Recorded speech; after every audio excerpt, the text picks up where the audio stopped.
Halo pemirsa, selamat datang di Podsense, podcast seputar dunia sains, teknologi sensor, dan kimia hijau.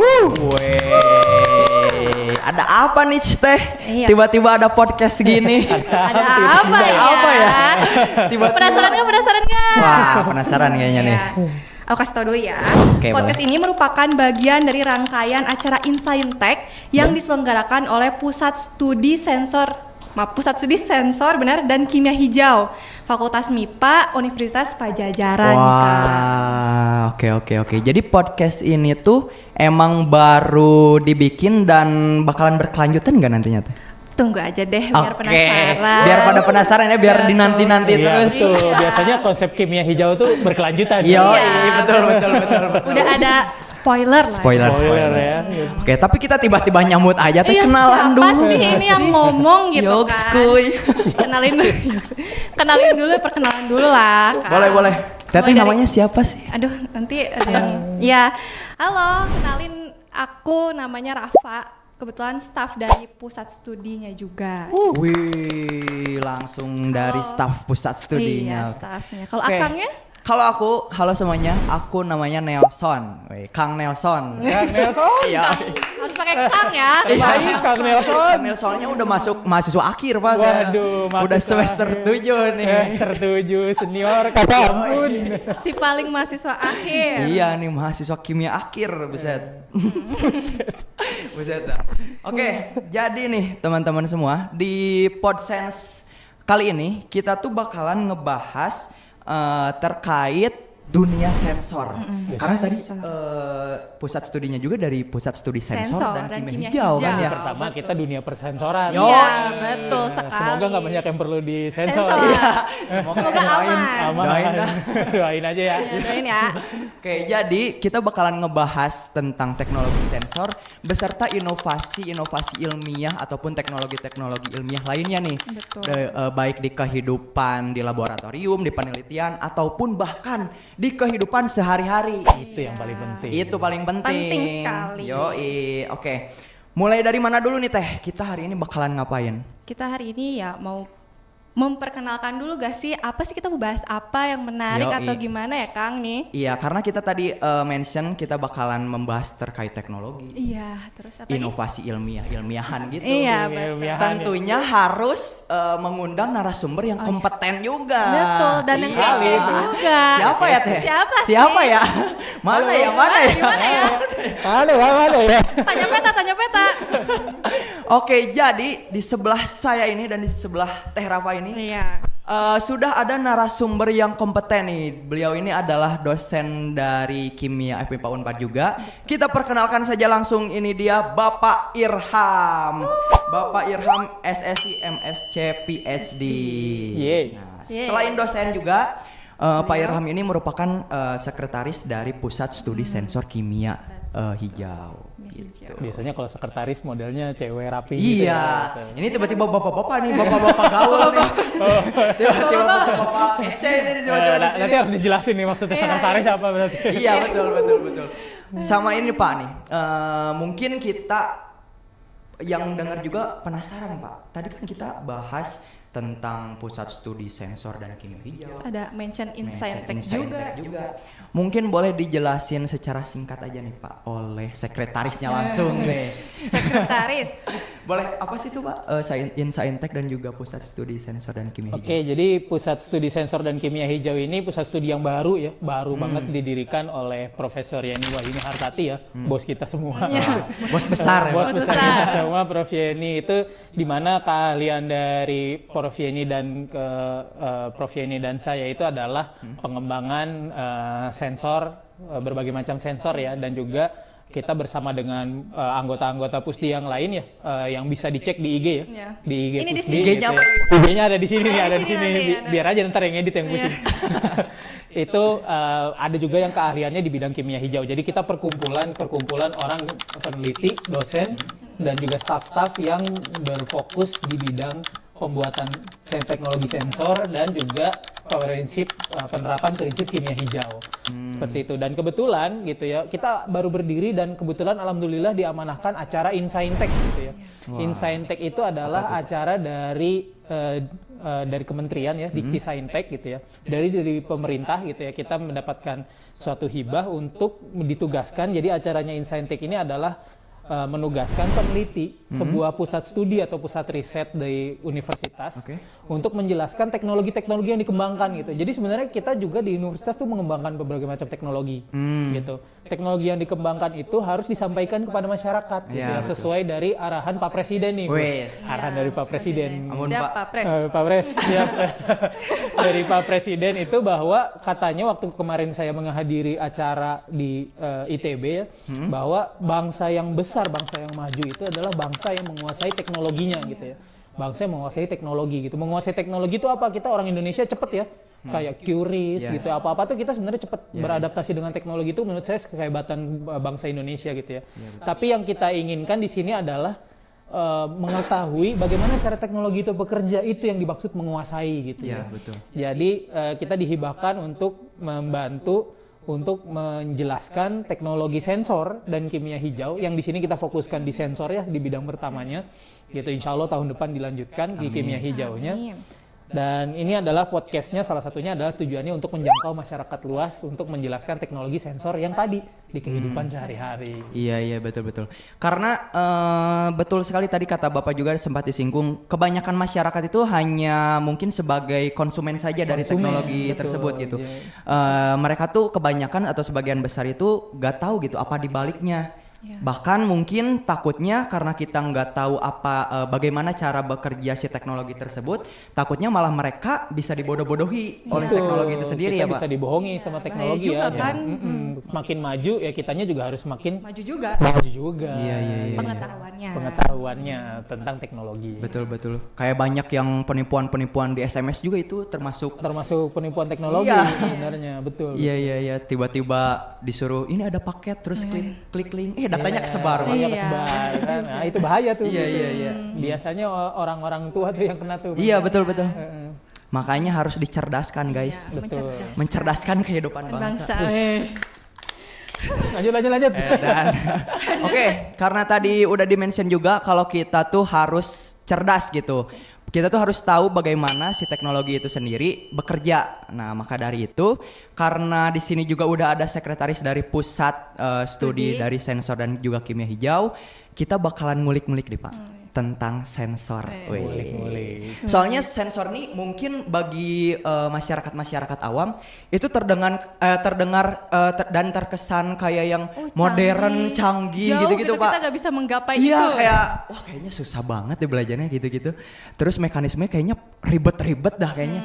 Nah, kita kulik nih apakah benar seribet itu atau bahkan atau mungkin malah sederhana ya Teh. Betul sekali. Malah anak SMP, SD atau yang baru lahir 2 hari mungkin bisa bikin bikin bisa kali ya, Bisa. Minimal pakai lah. Oke, jadi kita bakalan bahas dulu nih. Jadi sensor itu apa sih Pak? Dan sebenarnya kita spesifikin lagi dalam hal ini sensor elektrokimia. Oke, sensor elektrokimia ya gitu. Jadi kalau kita berbicara soal sensor gitu ya kan, orang tanggapannya bisa macam-macam ya, di sensor gitu kita kan juga ya. Tapi sensor yang kita maksud di sini adalah dia membicarakan alat yang berfungsi sebagai detektif senyawa berbahaya nih. Gitu, senyawa-senyawa berbahaya atau senyawa-senyawa yang ingin kita cek keberadaannya gitu ya. Jadi misalkan kita mau lihat nih, oh ini kursi terbuat dari apa gitu ya, baju ini mengandung apa gitu ya, atau yang biasanya lebih aplikatif lagi, di dalam minuman ini mengandung alkohol tidak gitu, di dalam pangan ini mengandung senyawa yang haram tidak gitu ya, atau di dalam darah ada virus tidak gitu ya. Itu termasuk untuk mendeteksinya secara cepat dan mudah ya, itu biasanya itu adalah alat-alat yang disebut sensor gitu. Jadi artinya sensor itu adalah mendeteksi ya gitu ya. Jadi dia sebagai detektif gitu. Ia bisa mendeteksi keberadaan zat tertentu intinya di dalam sekitar kita gitu ya, di sekitar kita, maupun itu di dalam diri kita, di atas meja gitu ya, di dalam minuman, di dalam makanan dan sebagainya. Nah, di dalam dunia kimia, alat yang disebut sensor elektrokimia ini adalah jenis sensor yang bekerja dengan prinsip elektrokimia. Makanya namanya adalah sensor elektrokimia. Sebenarnya sensor banyak prinsipnya gitu ya, tapi yang kita bahas, yang kita banyak kembangkan di dalam pusat studi ini salah satunya adalah sensor elektrokimia gitu ya. Di mana dia biasanya prinsipnya adalah sebuah reaksi, reduksi dan oksidasi namanya. Kan kita sering ya bilang, oh ini sudah teroksidasi nih gitu ya. Contohnya adalah besi berkarat. Itu juga sebenarnya adalah proses oksidasi gitu. Jadi kita melihat mempelajari bagaimana reaksi kimia tadi, reaksi reduksi atau oksidasi dirubah menjadi suatu sinyal yang dapat dikuantifikasi atau dapat kita baca gitu ya. Intinya dikuantifikasi atau dikualitifikasi. Gitu. Tapi untuk kita baca. Jadi supaya kita bisa lihat, oh di dalam sini mengandung besi, di dalam sini mengandung nikel yang lagi rame nih kan, mengandung nikel gitu. Di dalam handphone kita ada apa aja, dalam minuman kita ada zat berbahaya apa aja, ada bakteri dan sebagainya. Itu adalah sensor elektrokimia. Oh gitu ya. Jadi dari reaksi yang tadi reduksi oksidasi terus diubah jadi suatu sinyal terkuantifikasi gitu ya. Kalau di SMA saya dengar oksidasi reduksi itu kayak ya udah aja gitu. Ternyata sepenting itu ya. Banyak ya reaksi reduksi, betul. Elektrokimia itu basicnya adalah reaksi reduksi dan oksidasi pokoknya. Silakan di googling di bawah sini. Di bawah sini. Cari sendiri. Bawah mana aja lah. Tapi gimana sih Pak mekanismenya dan komponen utama yang diperlukan agar sensornya itu berjalan dengan semestinya gitu. Oke, jadi dia ada yang namanya kan elektrokimia ya. Artinya sebenarnya itu adalah sesuatu yang mempelajari reaksi kimia, hubungan antara reaksi kimia dengan listrik, dengan elektro gitu ya. Kalau misalkan kita ngomongin listrik, biasanya ada arus, ada tegangan gitu ya. Nah, si arus atau tegangan tadi yang sebenarnya kita lihat perubahannya. Ketika ada suatu senyawa tertentu yang kita mau deteksi, akan ada perubahan arus atau tegangan dari reaksi kimia yang diolah menjadi elektro gitu ya. Jadi prinsipnya kalau nggak dari kimia menjadi elektro atau jadi listrik, atau dari listrik menjadi kimia. Kalau sensor yang kita pakai ini biasanya dari listrik menjadi kimia ya, yang kita memperhatikan gitu ya, dari listrik menjadi kimia. Nah, yang kemudian dibaca oleh sebuah instrumen. Jadi misalkan kita ambil sampel udara, ambil udara, langsung dideteksi. Pengendali udara ya mah. Pengendali udara, gitu. Jadi ini bekerja sebagai kayak indera buatan gitu ya, kayak indera buatan gitu kan. Kita indera kita mengecap, oh ini rasa manis, kita rasa manis gula gitu. Kalau sensor, tapi lebih ini lagi ya gitu ya. Kita sebenarnya mempelajari hal yang kita punya dari Tuhan gitu ya. Kalau misalkan di sains itu kan orang sains ya dari Allah, dari Tuhan, yang kita kemudian replikasi menjadi sensor gitu ya. Oh ini manis, tapi kan kalau manis kita nggak tahu manisnya ini seberapa manis, pakai perasaan gitu ya. Ini aja pakai perasaan, seberapa gitu. Oh lihat sebelah sini seberapa manis, boleh. Kalau ini pahit itu Pak maksudnya. Boleh. Kan biasanya kalau sebelah kanannya manis, sebelah kirinya pahit. Gitu. Mohon maaf ini mah biasanya. Nah kalau alat-alat tadi gitu ya, biasanya kita komponen-komponennya ada yang namanya komponen mesinnya itu kita biasanya namakan potensiostat ya kalau di dalam lab. Di dalam potensiostat itu yang nanti merubah sinyal kimianya menjadi sinyal listrik, tapi sinyal kimianya itu ditangkap biasanya di atas permukaan elektroda gitu ya. Mungkin suka ada yang pendengar ya, terutama mungkin bapak-bapak atau adik-adik atau akang-akang yang ini Akang Nelson gitu kan, yang pakai alat-alat itu elektroda gitu. Jadi di atas permukaan elektroda reaksinya terjadi, reaksi kimianya terjadi yang dari listrik tadi, kemudian sinyalnya dibaca oleh potensiostat yang dihubungkan ke komputer gitu ya, atau ke smartphone kalau zaman sekarang. Seperti itu. Oke. Jadi prinsipnya pengubahan sinyal tadi ya Pak ya? Betul. Oke. Dan ternyata tadi ada beberapa komponen yang penting, salah satunya elektrode tadi ya Pak? Betul, elektrode. Nah saya juga suka dengar tuh di masa-masa SMA gitu. Masa-masa emang di kuliah nggak denger?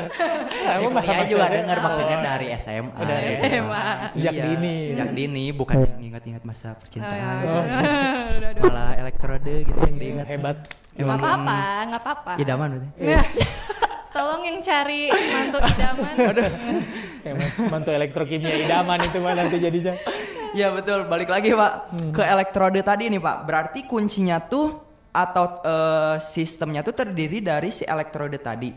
Nah, saya tuh jadi penasaran apakah si elektrode itu tuh terbuatnya dari apa sih gitu. Kemudian apakah semua sensor itu pakai elektrode yang sama kah? Jadi misalnya ya udah bikin aja satu elektrode buat Semuanya. semua sensor gitu, mau Oke. deteksi apa kayak.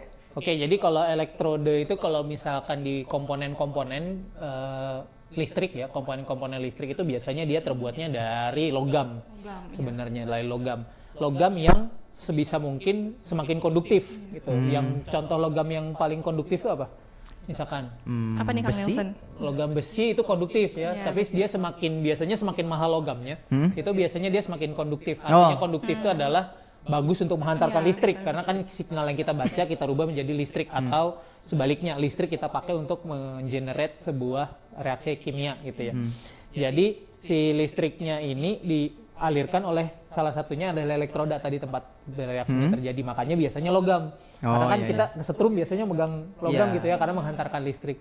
Tapi biasanya kalau logam kayak emas, platina gitu ya, itu biasanya elektroda yang paling banyak digunakan. Makanya kalau ada komponen-komponen di komputer itu kan suka denger ya, kalau komputer bekas kita larutin, emasnya diambil gitu. Iya. Gitu.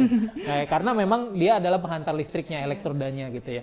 Nah kemudian tapi kan itu mahal ya, kita sebagai negara berkembang gitu ya, biasanya nggak suka nih kata-kata mahal. Nanti kalau mahal bayarnya ngutang Iya, betul. gitu. Kita harus jauh-jauhi dari sifat suka berhutang gitu ya. Betul. Mending beli Padang. Ya. Mending beli padang gitu kan. Nah padangnya dari elektroda ini kalau misalkan emas itu adalah pasta Italiano gitu, atau sushi ramen-ramen Ramen bajuri. akang tete Jepang Aduh, ini sponsor. gitu ya. Nah itu versi murahnya itu adalah elektroda karbon. Kalau karbon itu kita di mana-mana ya, kayu itu karbon gitu ya. Ini kulit kita terdiri dari karbon gitu ya. Hampir semua yang organik gitu ya. Kalau kita nyebut sesuatu organik, living things gitu ya, benda hidup, biasanya mengandung karbon. Gitu. Kayak kayu gitu kan, walaupun dia udah jadi benda mati ya, tapi kan awalnya dari pohon gitu ya. Itu adalah semuanya senyawa organik yang mengandung karbon. Nah, karena karbon itu sangat melimpah, karbon itu salah satu unsur yang paling banyak di bumi ya. Makanya sesuai supply and demand harganya akan lebih murah. Dan karbon ini bisa dimodifikasi sedemikian rupa supaya dapat menghantarkan listrik dengan baik gitu. Gitu. Bahkan karbon itu sebenarnya adalah berlian ya. Berlian itu adalah karbon. Nah, itu yang sebenarnya sering kami pakai juga gitu ya. Ada sebuah elektroda namanya Borodop Diamond gitu. Tapi itu perbincangan untuk di lain hari. Oke, itu ditunggu aja berarti. Itu saya banget ya. Penelitiannya beliau ini. Penelitian kita semua ini. Kebetulan kita semua. Betul. Jadi gitu. Iya. Bahan-bahan elektroda gitu ya. Oke, jadi Kayak pensil, grafik pensil juga berarti karbon ya? Betul. Dia karbon. Jadi kita bisa tuh pakai pensil gitu kan. Bisa pakai pensil untuk menghantarkan listrik sebenarnya. Makanya suka ada penelitian atau ya yang mungkin kalau teman-teman lihat-lihat di video-video di YouTube gitu ya, banyak kan yang pakai pensil terus bisa nanti ada gelembung gitu. Iya. Oh iya. Nah itu sebenarnya pensilnya menghantarkan listrik untuk menciptakan hidrogen. Kimia hijau. hijau. Perbincangan di lain hari. Selanjutnya. Ditunggu aja, udah banyak spoiler. Udah banyak spoiler. Ini kita catat juga ya. Iya. Oh ya buat next Ide kita juga ini sebenarnya. Oke. Jadi mungkin umumnya itu dari besi-besi yang konduktif tadi apa, tapi di sisi lain kita mencari juga yang murah tadi apa ya? Iya, Kalau alternatif sensornya tadi ya, grafit si karbon tadi ya. Kalau misalnya ada yang murah kenapa enggak gitu? Betul, kalau ada yang murah dan kualitas bagus. tinggi gitu kan, itu mindset yang sebenarnya bagus dari orang Indonesia gitu ya. Iya, Kita iya, efisien, terutama dalam ekonomi. Aduh. Apa jangan kejauhan Pak, udah jangan kejauhan. Kan tadi beragam banget ya, dari emas tadi yang pricey but worth it. Terus ada karbon sampai tadi pensil juga kan, grafit. Mungkin ada nggak sih upaya pakai bahan yang lebih hijau gitu, atau kayak dari limbah yang bisa dimanfaatkan gitu, kayak kulit jeruk gitu. Atau Link di bawah sini ya, untuk yang kulit jeruk. Iya, kulit jeruk. Kulit jeruk. Atau kulit pisang. Kulit pisang ya. Link di bawah ini. Link di bawah ini. Ada linknya nggak kulit pisang? Aduh, nanti ada. Tapi mungkin boleh dijelasin dulu Pak, maksud dari hijau itu tuh apa sih Pak? Oke, jadi tadi yang dimaksud hijau sama Rafa itu mungkin maksudnya adalah yang ramah lingkungan biasanya ya, karena kita kalau ngomongin kimia hijau atau green chemistry atau sesuatu yang ramah lingkungan itu hijau ya, melambangkan dari pohon. Makanya kita namanya kimia hijau. Tapi bukan artinya itu kalau kimia hijau itu bukan artinya selalu alam ya. Tapi untuk benefit terhadap alam gitu, terhadap lingkungan. Salah satunya adalah kita menggunakan limbah gitu ya. Tadi apakah limbah kulit jeruk, apakah limbah kulit pisang gitu kan. Gitu. Itu sebenarnya atau limbah ampas kopi, gitu kan. Itu sebenarnya bisa jadi sumber karbon semuanya ya. Kayak tadi saya bilang karena semua yang hidup itu biasanya mengandung karbon, maka itu semua sebenarnya bisa gitu. Gampangnya tinggal dibakar jadi abu, gitu kan. Kalau karbon yang elektroda pensil itu kan warnanya hitam ya. Itu karena dia mirip-mirip kayak abu gitu. Kita bakar gitu ya. Tapi bakarnya nggak sembarangan ya. Sebenarnya ada prosesnya. Bisa kita manfaatkan menjadi sebuah karbon yang aktif secara elektrokimia, itu bisa gitu. Atau jadi sebenarnya itu bisa ya gitu ya. Itu salah satu ide yang dari dulu pingin kita coba kembangkan juga gitu ya, supaya kita nggak main beli gitu ya. Tapi kita menciptakan teknologi kita sendiri gitu ya, yang ramah lingkungan, tapi jangan dieksploitasi. Nah kemudian tadi kulit jeruk dan sebagainya, tadi kulit pisang itu juga biasanya kita pakai untuk memodifikasi sebuah nanopartikel gitu ya. Bahasanya nanopartikel itu adalah partikel yang berukuran kecil, nano gitu ya. Itu keahliannya Bu Retna gitu ya kalau di Pusdi ya. Kalau hijau-hijau hidrogen itu keahliannya Pak Uji gitu ya, sama Pak Irwan gitu. Link ada di bawah.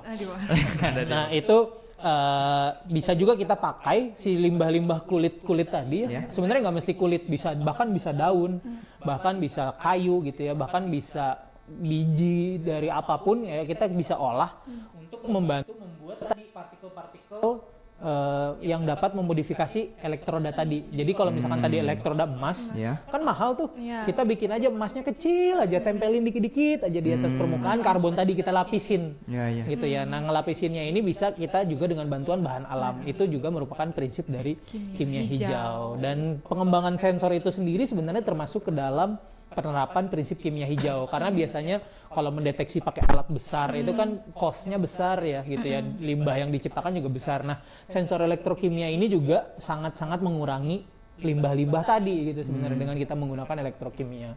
Makanya sensor dan kimia hijau itu berkesinambungan, kawin banget ya pokoknya bahasanya. Bestie banget. Aku dan kamu banget. Aku dan kamu, kita semua. Salah satu Unpad. Satu Unpad. Oke, sekarang kita lanjut nih tentang pembahasan selanjutnya nih Teh. Tadi kan udah dikasih tahu kan tentang mekanismenya, kemudian material elektrodenya dari logam yang mahal, terus dari karbon yang relatif sangat murah mungkin nih Pak, dan tapi memiliki kualitas yang sangat bagus. Nah sekarang Pak, penentuannya nih Pak. Penentuan apa? Buat apa gitu Pak, maksudnya kita udah merancang suatu teknologi yang murah. Buat apa susah? Iya, buat apa susah, buat apa udah capek-capek uang keringat, tapi nggak ada aplikatifnya Pak. Untuk apa sih? Buat apa sih Pak sensor teh? Apakah itu punya aplikasi-aplikasi tersendiri misalnya? Cuman buat di laboratorium aja ada sensor ini mah misalnya, ataupun ke masyarakat atau mungkin sampai ke ranah-ranah kehidupan sehari-hari itu bisa diterapkan gitu Pak. Yang ternyata sangat dekat sekali gitu, jangan-jangan atau jangan-jangan ada di sekitar kita gitu. Mana ya, ada nggak ya? Ada nggak ya? Coba cek dulu. Matiin dulu sebenarnya. Ini juga sensor suara. Wah, gitu. sensor suara. Walaupun kita tidak meneliti tentang itu ya, tapi sebenarnya ini mendeteksi suara gitu kan, gitu ya. Gitu. Seperti kamu mendeteksi dirinya gitu kan, misalkan. Wow. Dirinya yang mana? Ini nggak ada di bawah ini. Jangan gitu. Nggak ada link. Jadi sensor elektrokimia ini gitu ya, sebenarnya dia sangat fleksibel ya. Prinsipnya sebenarnya bisa digunakan di mana saja untuk mendeteksi hampir semua jenis zat gitu ya.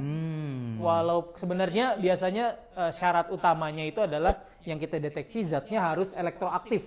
Artinya harus bisa mengalami proses tadi reduksi atau oksidasi. Tapi seiring dengan berjalannya waktu, ya itu harus dipakai tuh. Seiring dengan berjalannya waktu. Di latar belakang nih biasanya. Mahasiswa akar, sering banget biasanya ya. Padahal kalau di skripsi nggak boleh tuh nulis seiring dengan berjalannya waktu gitu ya. Itu bolehnya di diary. Gitu. Seiring dengan berjalannya waktu, kemajuan teknologi, senyawa yang tidak elektroaktif juga bisa diakali gitu ya, dengan cara kita beri sebuah tagging ya, atau kita tandai dengan senyawa yang elektroaktif gitu. Contohnya seperti itu. Nah, jadinya dengan strategi-strategi senyawa yang elektroaktif maupun tidak elektroaktif itu semua sudah bisa dihandle. Jadi kita mau deteksi apapun prinsipnya bisa, asal kita diberikan waktu dan biaya gitu ya untuk mendevelop. Iya. Gitu. pasti dananya. Untuk mendevelop. Nah, dari itu semua itu tergantung strateginya, tergantung material yang mau dideteksi dan juga tergantung material yang mau kita pakai gitu ya. Ketika kita strateginya pakai karbon dengan strateginya pakai emas, itu mungkin akan sedikit berbeda gitu ya. Nah, tapi intinya kita bisa dipakai semua nih tadi. Contoh yang saya sebut di awal gitu, kita ambil udara bisa kita deteksi, wah gitu. Kita ambil air, kita bisa deteksi, wah gitu kan. Kita ambil tanah, kita bisa deteksi, wah gitu. Api juga jadi Avatar ini mah tuh Pak. Itu wah gitu. Legend of Aang. Tapi intinya mau kita di dalam dunia kesehatan gitu ya, mau kita dalam dunia pangan, mau dalam dunia lingkungan gitu ya, kan biasanya aplikasi sebuah teknologi itu kita biasanya bagi 3 ya, kesehatan, pangan, dan lingkungan itu semua kita bisa deteksi gitu. Misalkan kesehatan untuk mendeteksi apakah tubuh kita ada penyakit atau tidak gitu ya. Yang Kalau COVID di kemarin ya Pak ya. COVID kemarin gitu kan, itu juga pendeteksi swab itu tapi ujung-ujungnya pakai sensor itu sebenarnya bisa juga kita deteksi. Itu berarti sensor. Atau ya tadi gitu di dalam minuman ini ada apa gitu, di dalam air tanah kita ada apa gitu, itu semuanya bisa dipakai sensor elektrokimia untuk mendeteksi gitu. Oke. Berarti emang bisa di semua bidang ya Pak ya? Betul. Hampir semua zat Elemen. atau senyawa Hampir semua elemen, semua zat bisa dideteksi gitu. betul. Oke. Sebenarnya ya. Gitu ya. Ya mungkin kalau di yang kita terdekat gitu ya, kesehatan di masyarakat gitu, yang lagi tren kan kesehatan pangan gitu ya Pak. Contoh apa ya, atau penelitian dari di Pusdi itu di bidang kesehatan dan pangan tuh apa sih Pak? Nah iya Pak. Oke, kalau contoh sensor di bidang kesehatan itu sebenarnya paling deket saya rasa mungkin kebanyakan orang itu punya di rumah, itu adalah glukometer. Ya, glukometer tuh yang dipakai sama teman-teman, bapak-bapak, ibu-ibu gitu ya. Yang kita tojos dulu tuh jari tuh, ditojos jari keluar darah. Darahnya kita ambil, ada sebuah chip, ditaruh darahnya di chip, kemudian masukin ke dalam sebuah alat pembacanya atau readernya, output readernya. Itu kelihatan, oh ternyata gula darah kita sekian, 100 gitu ya, atau 150 atau 70 gitu. Nah itu bisa kita relate-kan atau kita bisa kaitkan dengan kesehatan kita, apakah kita kebanyakan makan gula gitu, atau melihat yang manis-manis gitu. Kita lihat nih abis ini kalau saya dicek gitu ya, gula darah saya naik atau tidak gitu kan, itu bisa tuh. Kalau yang gitu. pahit-pahit, Ngelihat kanan tiba-tiba gula darah tinggi, tiba-tiba kurangan darah gitu. kalau yang ini darahnya yang naik. Darahnya yang naik darah. Hipertensi gitu. Itu hipertensi, tapi naik darah itu hipertensi itu bisa juga. Kita salah satu yang kita kembangkan itu di kami ya, yang dikembangkan sama Prof Yeni sudah panjang dan sedang di proses hilirisasi, itu adalah mendeteksi hipertensi, biomarker hipertensi. Kan kita biasanya hipertensi itu ngecek pakai yang dipompa gitu ya Pak. yang dipompa ya gitu ya, yang dipompa gitu ya. Yang itu tangan apa bahan yang dipompa. Yang dia pakai apa namanya? Jadi lupa apa sih? Iya, tensimeter. Tensimeter itu mah tensimeter semuanya. Disambung-sambungin itu mah. Iya, itu tensimeter ya. Itu kan biasanya kita mengukur, oh ternyata tegangan kan itu jadinya. Apa sih tensi itu namanya apa sih? Tekanan. Ya. Tekanan darahnya tinggi, tekanan darahnya rendah. Nah, ketika hipertensi itu tekanan darahnya tinggi atau rendah, itu bisa berbagai faktor. Oke. Contohnya berbicara dengan Kang Nelson, bisa jadi tekanan darah tinggi gitu kan. Kalau berbicara dengan Teh Rafa, bisa jadi tekanan darah lebih tinggi lagi. Gitu. Kirain nurun. Kan gula darah tinggi, tekanan darah tinggi, kacau lah kalau ngobrol sama dia berarti. Makin kacau ya. Nah, tapi kita nggak tahu tuh apakah penyebabnya itu atau jangan-jangan karena asupan garam. Gitu. Buat teman-teman yang tahu, kita kan base-nya ini Jawa Barat ya gitu. Orang Jawa nih, gitu. Orang Jawa. Orang Jawa nih bos. Wong Jawa tapi Wong Jawa borot ya. Jawa borot. Itu adalah ternyata di Jawa Barat itu merupakan salah satu yang paling banyak mengidap penyakit-penyakit yang diawali dari asupan garam. Oh, suka gitu. yang asin-asin. Suka yang gurih-gurih berarti ya. Micin. Atom itu kan micin. Iya, benar. Seblak gitu kan, itu terlalu asin dan ternyata tapi itu kompleksitasnya tinggi ya terhadap kesehatan kita gitu ya. Kalau di Jawa Barat itu salah satu sensitifnya bukan hipertensi, bukan diabetes, bukan dari gula, walaupun gula juga banyak ya. Tapi kita dari asupan garam sebenarnya, dari asupan garam. Nah, yang kita buat ini adalah mendeteksi bahwa seseorang itu kebanyakan nggak nih makan asupan garamnya. Gitu. Kita deteksi yang namanya protein enak gitu. Percaya nggak? Namanya ada protein enak gitu. Proteinnya enak Protein gitu. yang enak atau namanya protein enak, Pak? Namanya protein enak, ENAC gitu ya. Oh, protein Apakah enak kepanjangannya gitu ya. epithelial sodium channel gitu. Ya. Oh, oke. Gitu. Itu punyanya Kang Putra tuh kalau Wih, itu. Kang Putra senior juga nih. Link di bawah. Link di bawah Kang Putra, siap gitu ya. Editor nih kerja keras ini nanti. Ya itu kita mendeteksi bahwa kalau semakin banyak protein enak tadi di dalam urin ya, jadi kita melihatnya dari urin, semakin banyak diekskresikan di urin, itu artinya kebanyakan makan garam gitu. Kebanyakan makan garam dan artinya hipertensinya disebabkan karena kebanyakan makan garam.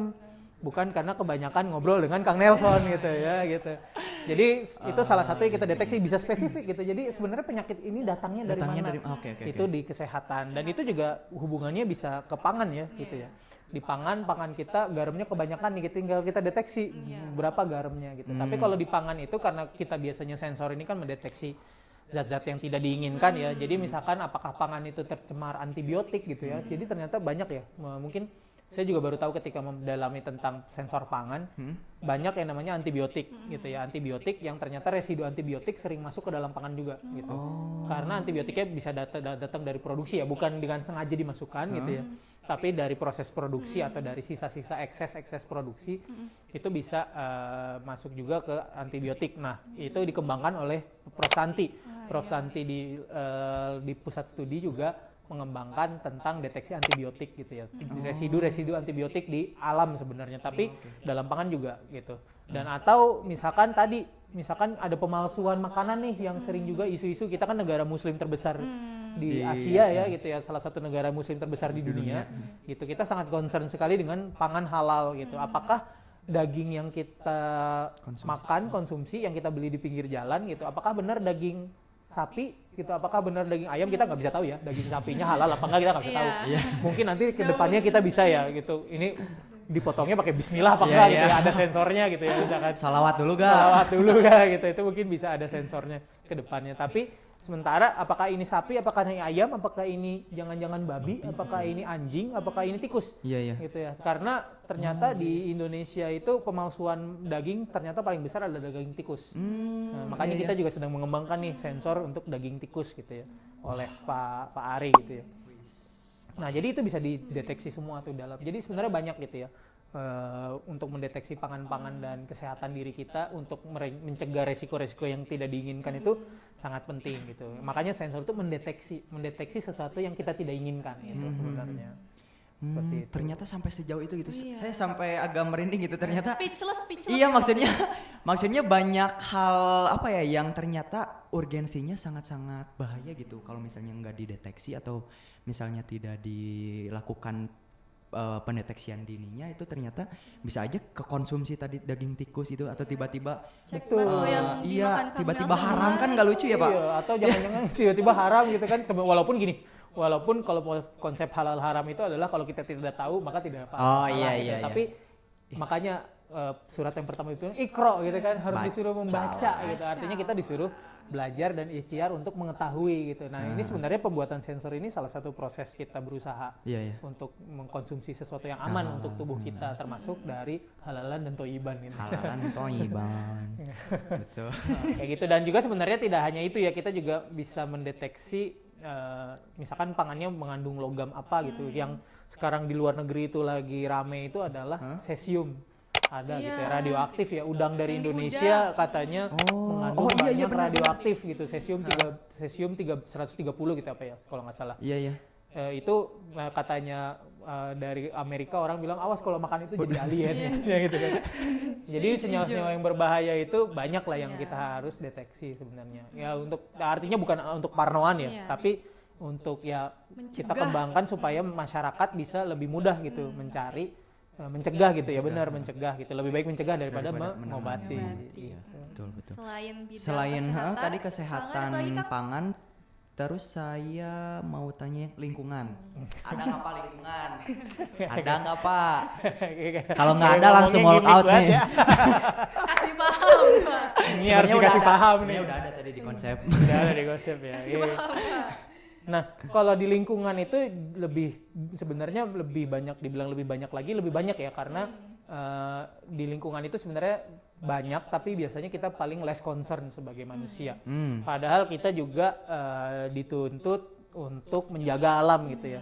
Di dalam ajaran manapun kita dituntut untuk menjaga alam supaya lebih baik. Jadi apakah pencemaran-pencemaran yang terjadi di alam itu yang disebabkan oleh aktivitas manusia, itu kita bisa deteksi. Misalkan gini, air di Jatinangor gitu ya. Katanya nih, kenapa di Sumedang gitu ya, kan ada tahu Sumedang ya gitu ya. Kenapa tahu Sumedang tuh enak gitu ya? Katanya jangan-jangan itu karena airnya gitu ya banyak mengandung zat besi gitu. Jadi fun fact gitu ya. Katanya ini mah katanya ya gitu ya. Dan kita memang cek air di Jatinangor itu dengan teknologi kimia gitu ya. Kita cek memang air di Jatinangor itu banyak mengandung zat besi gitu ya. Makanya di kerannya suka banyak oren-oren gitu ya. Oh iya. Nah, tapi si zat besinya ini apakah terjadi secara alami gitu ya? Memang kayak misalkan di kawah putih gitu ya. Di kawah putih kan banyak mengandung belerang ya gitu ya misalkan. Itu kan sulfurnya secara alami, maka dia tidak berbahaya di dalam lingkungan. Jadi kalau memang pada alamnya itu adalah memiliki kandungan kadar suatu logam yang tinggi, berarti sebenarnya tidak ada masalah. Gitu kan, itu diciptakan oleh Allah seperti itu gitu ya.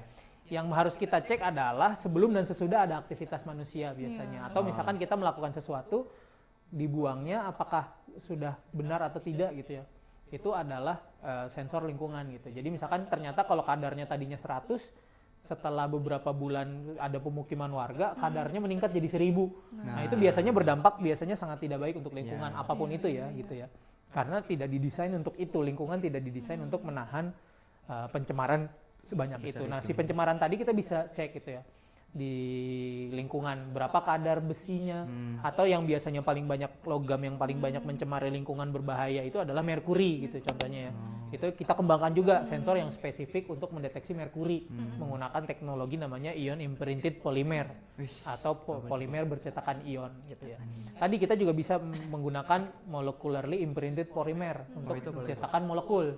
Jadi kita kayak bikin cetakan untuk spesifik zat tertentu gitu. Jadi kayak kue gitu kan udah masuk, kalau yang masuk ini berarti hanya merkuri, yang masuk ini berarti hanya etanol gitu ya dan sebagainya. Atau juga yang biasanya yang kami kembangkan di Pusdi itu adalah sensor untuk mendeteksi pestisida. Gitu. Karena pestisida itu dampaknya 3 langsung ya. Memang biasanya semua dampak tadi berkaitan ya. Tapi kalau pestisida berkaitan langsung dari pangan gitu. Kalau pestisidanya masih nempel di buah, di sayur, di produk-produk tanaman, itu kita makan, itu bisa berdampak sangat buruk sekali untuk kesehatan, gitu ya. Itu untuk kalau kita makan. Tapi penggunaan pestisida yang berlebihan juga bisa mencemar lingkungan. Tanah bisa terkena banyak paparan residu pestisida, air tanah terutama ya, air tanah itu bisa terkena residu pestisida, sungai terkena residu pestisida, itu mencemari lingkungan yang bisa berbahaya untuk makhluk hidup sekitarnya, mau ikan, mau kucing gitu ya, mau manusia terutama, tumbuhan dan sebagainya. Itu bisa berantai gitu. Makanya efek dari pencemaran lingkungan juga sebenarnya sangat bahaya. Makanya urgensi kita untuk mendeteksi secara cepat dan murah untuk mengembangkan teknologi itu tinggi gitu. Itu yang dilakuin di Pusat Studi Sensor Kimia Hijau. Betul sekali. Dan aplikasinya luas banget ya Kang ya. Betul. Sangat-sangat luas ini mah. Bukan luas lagi. Luas ya. Luas gitu. Bukan luas lagi, luas. Kan dari semua itu ya Pak ya, pasti ada tantangannya dong. Gitu. Nah, betul. Ada tantangan apa sih jadi kendala utamanya untuk mengembangkan sensor yang sangat berguna ini? Atau jangan-jangan nggak ada tantangan, gampang gitu Pak. Masa sih? Bagi Pak Irham gampang gitu. Kalau udah jago mah tetap susah. Susah. Kirain gampang. Tantangan nomor 1 apa ya? Tantangan nomor 1 kayaknya berinteraksi dengan mahasiswa. Mahasiswa. Gak susah diatur ya mahasiswanya ya. Enggak kok Pak, kita baik kok. Gitu. Ingat kalau udah minta maaf jangan diulangin. Waduh. Ya, jadi kalau tantangan secara teknologinya ya saat ini tantangan terutama ya kalau di Indonesia itu pertama hambatan utamanya ada di scaling up dan standarisasi. Jadi kalau untuk ya walaupun ketika kita mencari ide gitu ya, biasanya kalau kita scientist gitu ya atau peneliti, dosen mencari ide itu kita biasanya mencari yang namanya paper ya atau manuskrip jurnal. Jadi ibaratnya ada sebuah majalah gitu ya, ada sebuah majalah yang isinya adalah hasil-hasil penelitian di seluruh dunia. Gitu. Jadi misalkan kita mau deteksi maunya apa? Deteksi apa? Deteksi alkohol biar gak mabok. Mau deteksi alkohol biar nggak mabok gitu ya. Itu mau deteksi alkohol gitu. Tinggal kita googling nih. Biasanya yang paling mudah itu namanya Google Scholar gitu ya. Tinggal di Google Scholar deteksi alkohol gitu. Biasanya in English ya, dalam bahasa Inggris ya, tinggal di translate aja gitu ke bahasa Inggris kan. Alcohol detection, electrochemical gitu.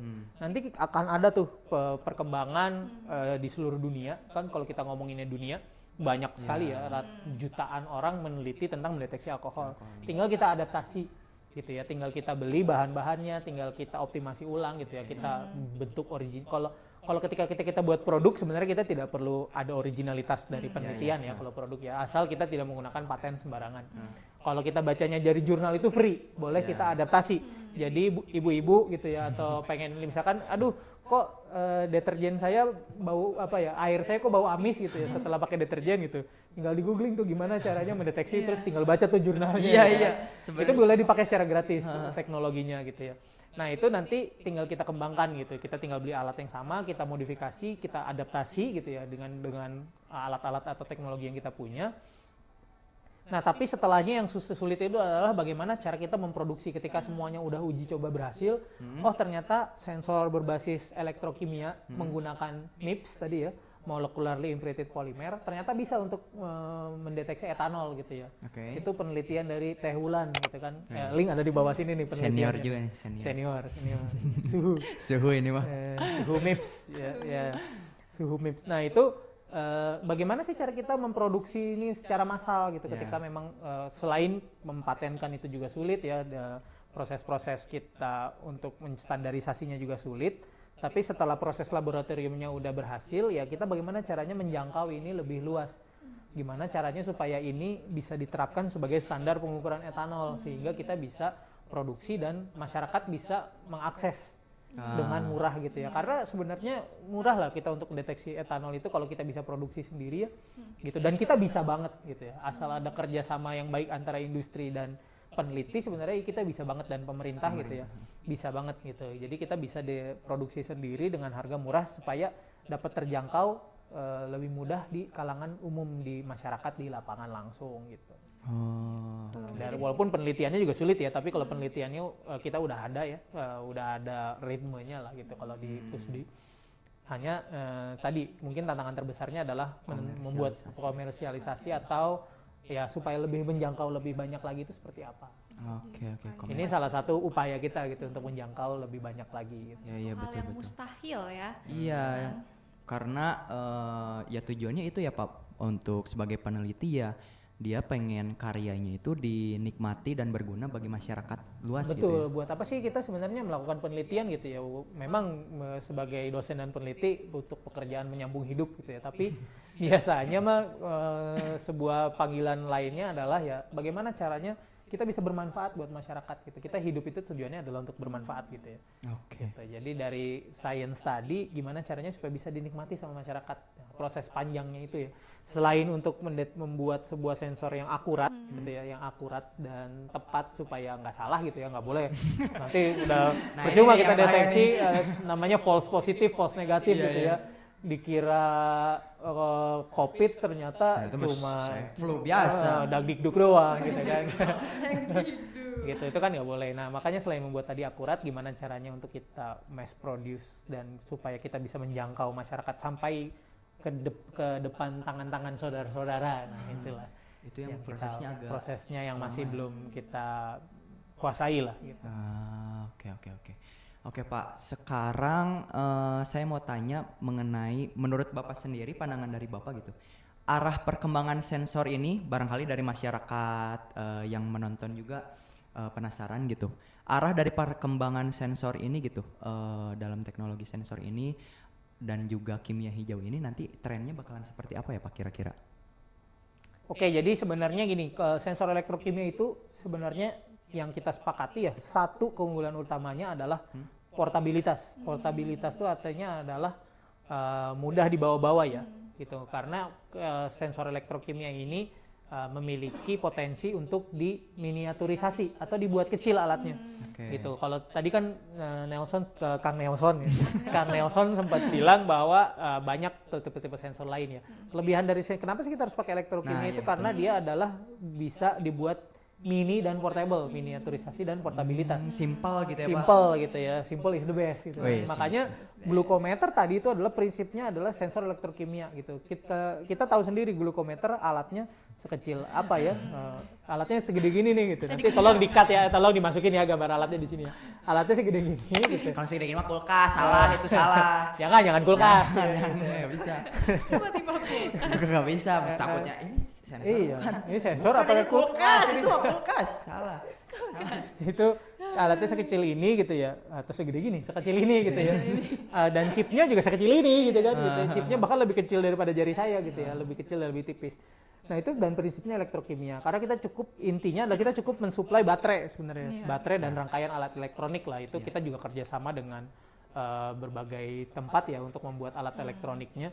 Nah itu kelebihan utamanya adalah itu gitu. Sebenarnya tantangannya adalah membuat dia sekecil mungkin dan semurah mungkin ya, karena memang teknologi itu walaupun ketika mahal, teknologi itu mahal, urgensinya sangat tinggi, mau nggak mau harus dipakai.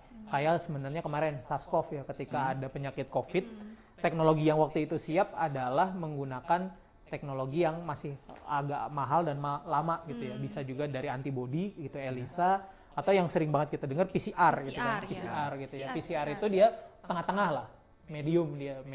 Jadi kemudahannya juga medium, kemahalannya juga medium gitu ya dibandingkan dengan alat-alat besar. Tapi sebenarnya kita bisa lebih kecil lagi, harapannya bisa alat elektrokimia ini bisa sampai dipakai di rumah sendiri gitu ya.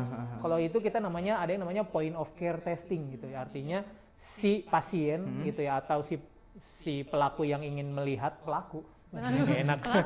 si pasien gitu atau si konsumen yang langsung pakai customer gitu ya, customer itu langsung pakai di depan muka dia sendiri gitu ya, artinya nih gitu. Dia pakai langsung gitu ya, itu kan bisa dilihat langsung gitu. Nah itu kelebihan dari IoT gitu, kelebihan dari POCT gitu ya. Nah tadi kenapa pengen ngomong IoT karena kedepannya juga kita dengan bantuan AI dan dari IoT ya. Kalau AI kan Artificial Intelligence, IoT itu adalah Internet of Things. Itu apa, Pak? Internet of Things itu ya isinya tentang internet. Artinya apa? Menggunakan media apa sih namanya? Bukan website, apa namanya?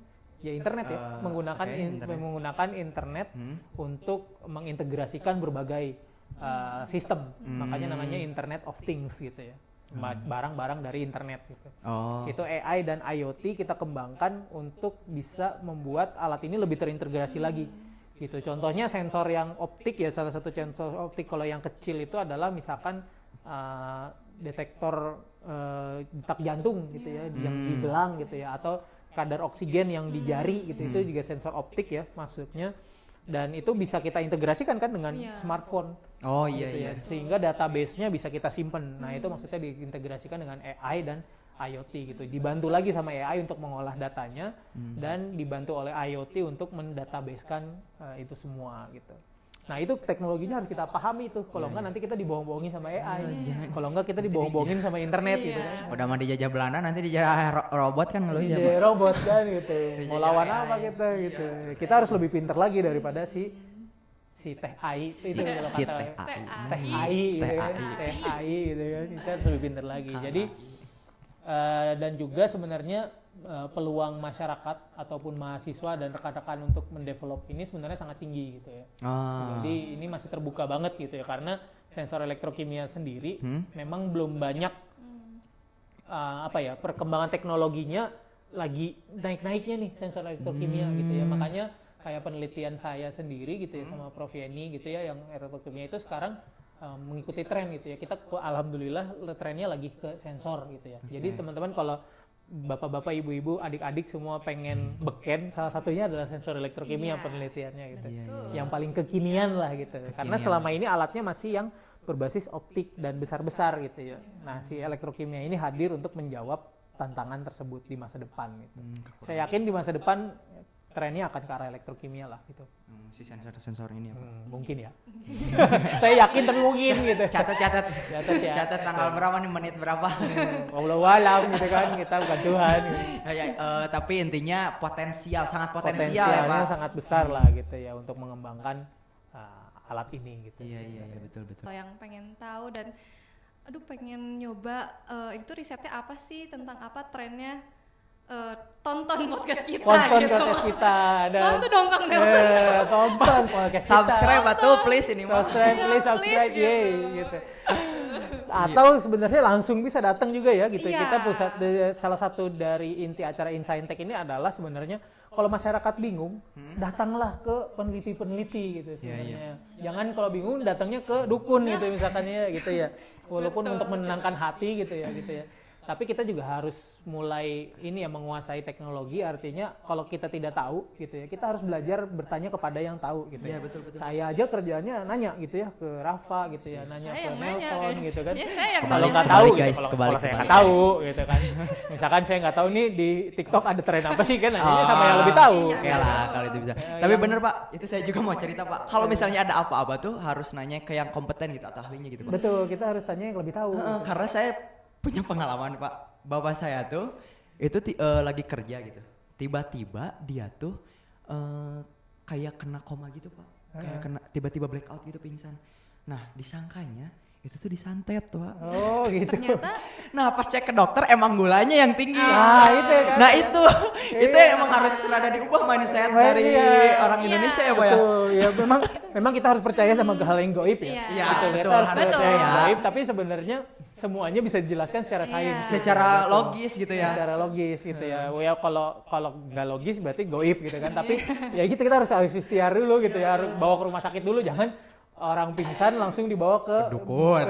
Ya, orang pintar gitu kan. Orang pintar tanda kutip ya, Pak ya. Ya walaupun ya mungkin untuk menenangkan jiwa sebenarnya nggak ada masalah. Jadi Oke. di satu sisi pekerjaan tadi ya misalkan ada seorang dukun gitu ya, walaupun karena kan kita tidak tahu gitu ya. Sebenarnya apa? Masyarakat itu tidak mengerti gitu ya.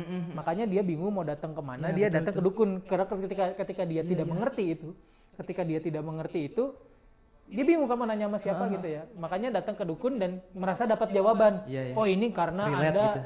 kadang ngelihat gitu ya. Ada yang mengikuti, walaupun memang bisa aja ya kan, kita memang harus percaya dengan yang gaib ya. Benar ada yang mengikuti gitu ya. Tapi bagaimana memang kadang-kadang masalahnya bisa selesai dengan dari yang gaib gitu ya. Tapi di satu sisi itu menenangkan juga. Oh jadi ternyata udah dihilangkan nih gitu. Ketika udah dihilangkan positive thinking kan. Iya. Jadinya sehat Mindsetnya kembali jadi mindsetnya bagus gitu. lagi ya. Itu kalau menurut saya logik dari dukun sebenarnya. Oke. Manfaat dari dukun di Manfaat sisi dari dukun sebenarnya ada psikisnya. situ. Tapi kalau tentang sains gitu ya, ngomongin dukun. relate ke masyarakat. Gitu. Mungkin ini podcast untuk yang nilai ya. Ya tapi itu benar loh, maksud saya sangat apresiasi sekali gitu, karena dukun ternyata lebih dekat dengan masyarakat daripada si Daripada dokter kan, peneliti. peneliti gitu ya, karena memang susah bertemu dengan dokter. Iya itu. Janjian dengan peneliti itu susah gitu ya, gitu. aksesnya juga Aksesnya susah, makanya Insaintek ini berharap kembali lagi ya gitu ya. Promosi. Insaintek ini berharap nggak usah takut gitu, kalau masyarakat bingung silakan tanya ke ahlinya gitu. Kalau memang bingung masalah penyakit ya ditanya ke peneliti yang meneliti penyakit gitu ya. Bingung tentang masalah pangan ditanya ke peneliti yang tangan gitu. Bingung masalah sensor ya datanglah ke kami gitu ya. Sensor dan kimia hijau gitu. Datang, kita pusat studi kami ada di Singapura Bangsa ya, salah satu lab atau kantor pusat studi kami ada di daerah Singapura Bangsa di depan gedung sate. Yoi. Sambil jogging dulu bisa. Sambil dikasih jogging Bu. dulu bisa gitu ya. Udah bikin kamar mandi kebetulan kita, jadi Alhamdulillah. bisa mandi Bisa sekalian mandi. di sana gitu. Ya artinya datang bisa atau langsung aja ke Departemen Kimia FMIPA Universitas Pajajaran gitu. Di Lab Kimia Analisis dan Pemisahan. Lantai Kalau 2. Di lantai 2. Lantai 2. Masuk Naik tangga, belok kanan. Naik tangga, jangan masuk Eh, pintu. iya. Masuk ruangan, naik tangga. naik tangga, belok Belok kanan. Lu kata Harry Potter masuk tangga. Ya, Iya, siapa tahu tangannya naik depan. tangga, belok kanan. Nah, itu kimia analisis pemisahan. Artinya nggak usah ragu-ragu lah teman-teman untuk meng-approach dosen gitu. Kita di website juga sebenarnya ada email ya untuk menghubungi kami gitu ya. Jadi silakan yuk kita belajar sama-sama lah gitu Iya, ya. betul. Gitu. Kemarin kita ada acaranya juga ya, udah ke desa di Ranca Ekek, bukan desa, perumahan di Ranca Ekek ya. Itu ibu-ibunya wow banget dan ternyata Antusias ya, memang Pak ya? antusias sekali dan ternyata nyambung gitu. Yang diomongin tuh nyambung karena memang masyarakat kita tuh sebenarnya pada dasarnya sangat cerdas. Gitu. Hanya akses dari pendidikannya yang harus kita dekatkan gitu ya intinya. Seperti itu. Oke. Wow. Emang- Insaintek. Insaintek mantap. Mantap. Ini Insaintek, ini Insaintek. Mantap. Oke, Seru betul. sekali pembahasannya Iya. ya. Kang Nelson. Ya jadi maksudnya seterbuka itu gitu kita dari peneliti yang diwadahi dalam Saintek dan juga khususnya Pusat Studi Sensor dan Kimia Hijau ya Teh ya. Kayak gitu. Seru ya pembahasan hari ini. Iya, seru banget. Nagih ya, nagih ya. Lagi. Nagih Nanti banget ya. tunggu lagi. Next episode. Next episode. Tapi kita Semoga- simpulin maaf ya. Silakan Ya, semoga Pak. semoga pemirsanya yang Oh, ketagihan. iya, Kitanya sih ketagihan ya. Kita sih ketagihan. Jangan Harusnya- bosan-bosan ya euy. Bosan-bosan, gitu. Ya, jadi kita simpulin dulu nggak sih? Boleh, Apa boleh. sih Boleh. pembahasan kita di episode kali ini. Oke, apa aja tuh Teh? Jadi tadi kan bahas sensor elektrokimia ya Pak ya. Itu tuh pada dasarnya tuh mekanismenya itu bekerja dengan cara mengubah reaksi yang tadi reduksi oksidasi gitu menjadi sinyal listrik lewat yang elektrode tadi kan yang kunci utamanya itu kan dari sensor. Dan elektrode ini pun bahan-bahannya banyak ya tadi. Banyak. Ada dari emas, terus karbon, grafit pun Betul. gitu, grafit pensil pun bisa dipakai tergantung ke bagaimana kebutuhannya dan target yang ingin dideteksinya tuh apa sih? Betul. Gitu. Yoi, betul. Selain itu juga tadi aplikasi-aplikasi dari sensor ini juga tadi dijelasin ya Teh ya. Mulai dari kesehatan, pangan, lingkungan dan bahkan emang sedekat itu di kehidupan sehari-hari gitu ya Pak ya. Betul sekali. Oke. Jadi dari pembahasan kita ini kita bisa lihat bahwa teknologi sensor persensoran ini tuh Persensoran ya. sensoran ini bukan cuma soal canggih nih atau apa gitu, tapi juga bisa membawa dampak atau bagaimana sains ini bisa hadir di masyarakat sekitar, di Betul. para pendengar. Semoga ini bisa menggugah rasa penasaran Iya, betul. teman-teman nih gitu. Iya. Iya, semoga biar ya. biar ngecek-ngecek nih apa sih sensor dan juga buat yang ibu-ibu bapak-bapak anaknya masih SMP SMA nggak usah takut, ayo kita belajar sains sama-sama gitu. Nah. Buat teman-teman yang SMP SMA juga sains ternyata bermanfaat sekali di Iya, kan sains itu IPA ya Pak, ilmu pengetahuan alam. Jadi betul di sekitar sekali. kita gitu. IPS juga penting, tapi IPS juga artinya maksudnya saya mah takut dihujat. Makasih gitu udah kan. meluruskan, Pak. Maksudnya Makasih. IPS juga penting gitu, tapi maksudnya nggak perlu ditakuti IPA Iya. gitu, Iya. teknologi itu karena sebenarnya kita manusia juga bisa beradaptasi gitu. Ketika dihadapkan dengan masalah kita pasti bisa berpikir secara logik gitu ya. Jadi jangan lupa untuk join di Kimia Unpad teman-teman. Join with us. Yang paling gampang adalah subscribe dulu. Subscribe dulu Paling gampang. untuk lihat teknologi-teknologi seru berikutnya. Yoi, Iya. teknologi yang sangat terbaru kan. Oh, betul. Jarang kan ya ada podcast gini kan. Iya, memamerkan teknologi yang baru diteliti gitu ya Pak ya. Apalagi juga ya. host-hostnya kece-kece ini kan. Aduh. Subscribe. Oke, Udah. siap. Udah capek nih kayaknya Bapak nih. Oke, mungkin sebelum ditutup, aku dan juga Teh Rafa mengucapkan terima kasih banyak kepada Bapak Irham, SSI, MSc, PhD, selaku Sekretaris Pusat Studi Sensor dan Kimia Hijau yang udah berbagi insight yang luar biasa dan juga membuka wawasan terkait sains itu sendiri ya di masyarakat terkhususnya sensor gitu Pak. Terima kasih banyak, semoga sehat-sehat selalu Pak dan juga hibahnya semoga banyak. Amin. Semoga lancar-lancar deh semuanya urusannya Pak. Dan mungkin itu saja untuk episode hari ini. Ditunggu untuk episode-episode selanjutnya. Saya Nelson selaku host pamit undur diri dan Saya Rafa juga. pamit undur diri dari Podsense. Terima kasih semuanya. Agak patah ya.